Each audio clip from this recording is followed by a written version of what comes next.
that these are important issues that actually should not be beyond the limits of discussion, and in fact are important as such.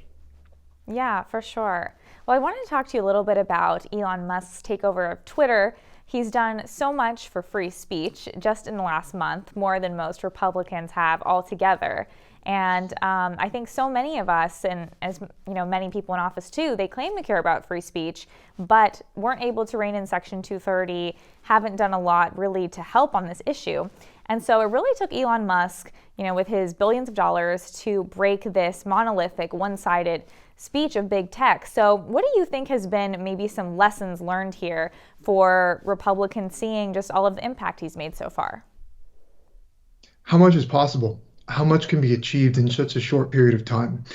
There was a kind of, let's say, cope where people complained against people like me who pointed this out, that basically Republicans spend a whole lot of time getting you riled up about big tech and censorship.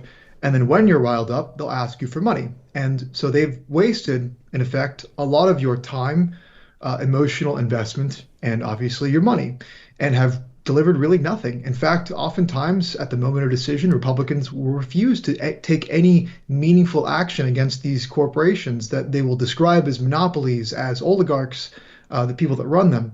But then they won't do anything, right? And this has been going on for years.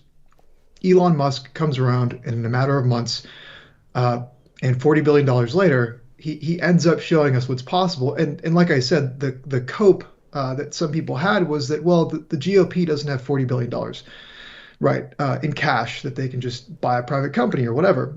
But then you're actually saying that the White House, that Congress, that these things are actually less important and less powerful.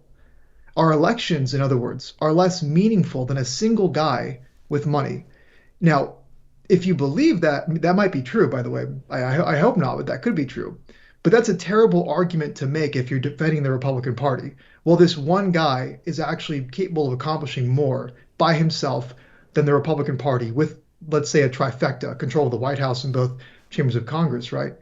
That's not a very a good proposition. So Yeah, and I think we actually would be able to do a lot more, but our side doesn't stay together. So they're only really strong if they stick together to actually get things done. I mean, even looking forward to the House, now that we have control of the House, I don't know how much will get done, because if they don't really stick together on every single thing, we can't really afford to lose too many votes. So yeah, it is a little bit concerning, considering, I mean, I think Ted Cruz talked a lot about Section 230. Not everybody got on board. Maybe they had some inside connections to Facebook or something like that. Who knows? But I guess they just didn't see it as a problem. They didn't see that it was something that they needed to get behind. So